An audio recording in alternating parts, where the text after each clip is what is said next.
সকাল থেকে রোদ ঝলমলে আকাশ থাকলেও বেলা বাড়তেই আকাশ কালো হয়ে এসেছে। জবাতান্ত্রিক বা জবা বাবা পুজোর কয়টা দিন তারাপীঠ থেকে নীলদিঘিতে আসে।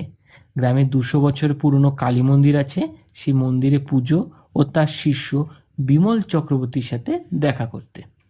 চক্রবর্তী ও পুরো গ্রাম জবা বাবাকে খুব মান্যি করে। বিপদে জবা বাবার পায়ে লুটিয়ে পড়ে। যেমন বিপদ এখন এসেছে চক্রবর্তীদের দুয়ারে। বিমল চক্রবর্তী, তার স্ত্রী এবং 2 ছেলেকে নিয়ে সংসার। বিমল চক্রবর্তীর বড় ছেলে অজয় কলকাতায় সরকারি চাকরি করে। বলা বাহুল্য এই চাকরি জবা বাবার আশীর্বাদে। আর ছোট ছেলে বিজয় এখনো পড়াশোনা করছে। তোরা তাড়াতাড়ি পা চালা, বেলা থাকতে থাকতে পৌঁছাতে হবে তো।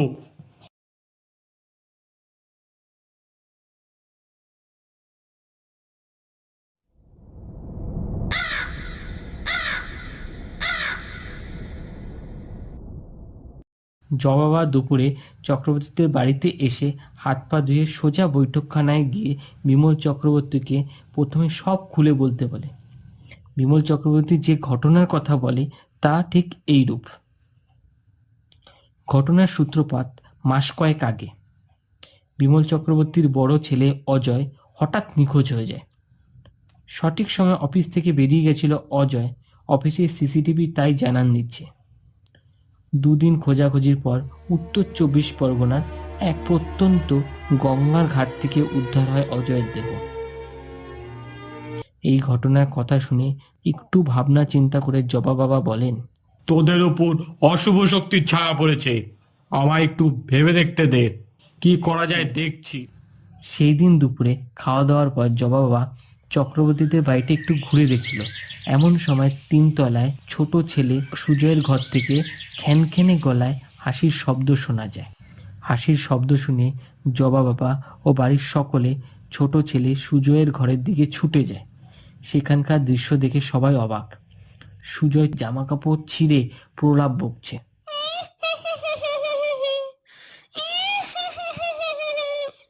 তোরা মরবি, সবাই তোরে যাবি, এক একটা সব কটা মরবি। জবা বাবা তার ডান হাতটা সুজয়ের মাথায় রেখে মন্ত্র পড়তে লাগলো। এর ফলে সুজয় অজ্ঞান হয়ে গেল। সুজয়কে কিছুক্ষণের জন্য শান্ত করা গেল। জ্ঞান ফিরতেই আবার সেই পাগলামো শুরু হয়ে গেল। তাও ভালো জবা বাবা তাকে আগের থেকে বেঁধে রাখার হুকুম দিয়েছিল। কিন্তু এটা তো কোনো সমস্যার সমাধান না। একটা ভালো ছেলে হঠাৎ করে এমন হয়ে গেল কেন? এই সমস্যার সমাধানই বা কি? তুমি কিছু একটা করো বাবা, বড় ছেলেকে তো হারালাম, ছোটটাও পাগল হলো নাকি? আরে বললাম তো আমি দেখছি কি করা যায়। তুমি তো বাবা সুজয়ের হাত দেখে বলেছিলে এই ছেলে বংশের মুখ উজ্জ্বল করবে, প্রদীপ এনে দেবে। তোমার এই কথা বিফল হয় কি করে? তুমি তো ত্রিকালদর্শী। আমার কথা কাটানো যায় না, এই কথা তুই ভালো মতো জানিস। তবে আমার মনে হচ্ছে তুই তোদের একটু মন্দিরে নেই, চল দেখি আমায়। অল্পক্ষণের মধ্যে জবা বাবা মন্দিরে এসে পড়ল। তার দেখা দেখে গ্রামের লোকও মন্দিরে এসে ভিড় করল।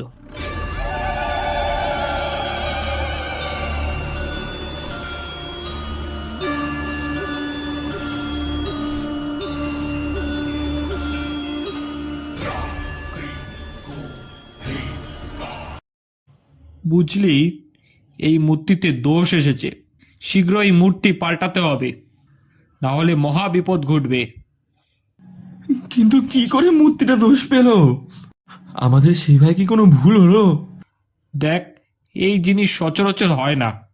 আমি আমার গুরুর কাছে শুনেছি এরকম হয়। আমি আমার তন্ত্র জীবনে এই প্রথম দেখলাম। তাছাড়া মূর্তি তো প্রমাণই দিচ্ছে। কি প্রমাণ দিচ্ছে এই মূর্তি? আপনি কি দেখলেন? মূর্তিতে ফাতল বা কিছু দেখলেন? না রে না, সেই রকম কিছু না। দেবী মূর্তির দেবত্ব আভা ধীরে ধীরে কমে আসছে। সেই জায়গায় জন্ম নিচ্ছে অশুভ ছায়া। কি বলছেন আপনি? দেবী মূর্তিতে অশুভ ছায়া? দেখ বিমল, বিষয়টাতে বোঝার ব্যাপার আছে। শুভ অশুভ সবই আপেক্ষিক ব্যাপার। মায়ের মূর্তি মায়েরই আছে, তাতে শুধু মনোভাবের পরিবর্তন হয়েছে। আমি সেটা বুঝতে পারছি। আগে যতবারই এই মূর্তি দেখেছি, মূর্তির চারিদিকে এক সোনালী আভা দেখতে পেরেছি, কিন্তু এখন সেটা দেখতে পাচ্ছি না। তার জায়গায় রয়েছে এক কালো আভা। মা এখন রক্ষাত্রী মনোভাব নেই, তিনি এখন ধ্বংসে লিপ্ত হয়েছে। এর ফলস্বরূপ অজয়ের মৃত্যু। যেখানে মা হাত দিয়েছে সেখানে আমার ভবিষ্যৎবাণী বিফলে তো যাবেই। এই বিপদ থেকে উদ্ধারের কোনো উপায় নেই? উপায় তো নিশ্চয়ই আছে। আগামী 5 দিন পর অমাবস্যা, সেই দিনই আমি মন্দিরে যজ্ঞে বসবো, পুনরায় প্রাণ প্রতিষ্ঠা করব।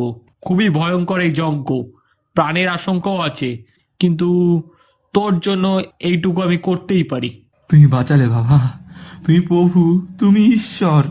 চল এবার সবাই, আমি এই মন্দির বেঁধে দিয়ে যাচ্ছি। যতদিন না এই মায়ের প্রাণ প্রতিষ্ঠা হচ্ছে, গ্রামের কেউ এই মন্দিরের কাছে আসবি না। সন্ধ্যার ধূপ, মায়ের নিত্য পুজো সব বন্ধ। পরের দিন সকালে জবা বাবা ব্যয়বহুল ফর্দ বিমলের হাতে ধরিয়ে দিয়ে তারাপীঠের উদ্দেশ্যে চলে গেলেন। দেখতে দেখতে সেই অমাবস্যার দিন চলে আসলো। জবা বাবা তার 2 শিষ্যকে নিয়ে তারাপীঠ থেকে নীলদিঘির উদ্দেশ্যে যাত্রা করলেন। ট্রেনটা যা লেট করলো তাতে বেশ দেরি হয়ে গেছে। চল এবার তাড়াতাড়ি পা চালা দেখি, বেলা থাকতে থাকতে পৌঁছাতে পারলে ভালো হয়।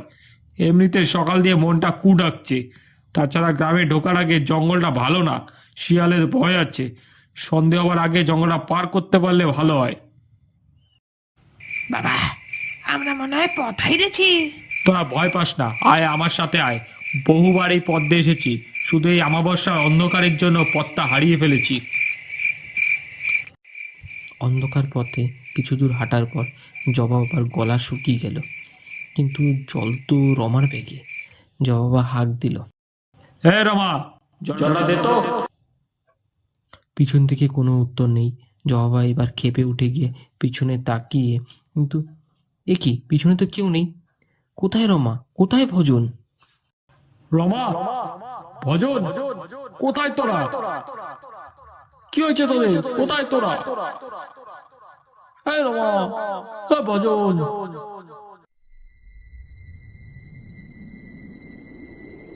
অন্ধকারে দুজনের পা দেখতে পাওয়া যাচ্ছে। জবা বাবা টর্চের আলো ওদের গায়ে ফেললেন, কিন্তু এ কি অবস্থা! রমা সারা শরীর রক্তে ভেসে যাচ্ছে, ভজনেরও একই অবস্থা। কিন্তু আশ্চর্য বিষয়, ওদের কারোর ধরেই কোনো মাথা নেই। জবা দেখতে পেলেন হাত 10 দূরে এক নারী মূর্তি দাঁড়িয়ে আছে। তার এক হাতে কাস্তির মতন চওড়া ফলা অস্ত্র, অন্য হাতে 2টো কাঁটা মুন্ডু। এই দেখে জবা বাবা উল্টো মুখে দৌড়াতে শুরু করলেন।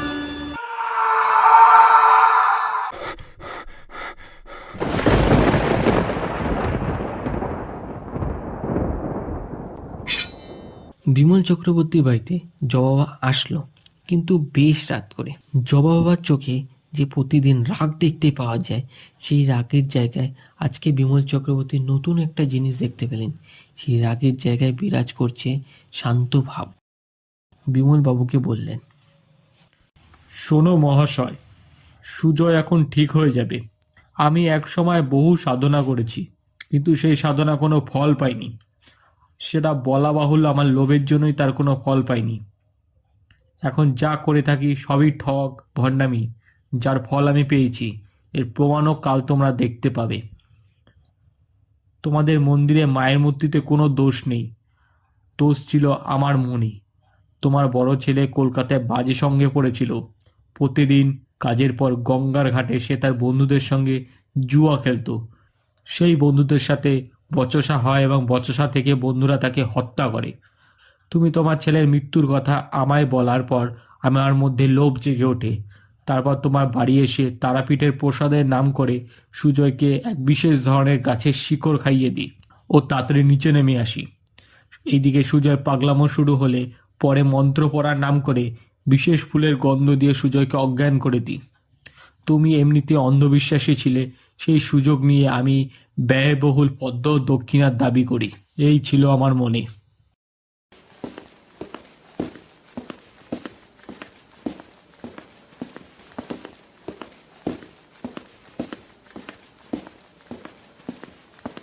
পরের দিন সকালে বিমল বাবুরা মন্দিরে গিয়ে এক আশ্চর্য জিনিস দেখলেন। মায়ের মূর্তি একই আছে, কিন্তু মায়ের হাতে মুন্ডুটা বদলে গেছে। সেই জায়গায় মুন্ডুটা অনেকটা জবা বাবার মতো লাগছে।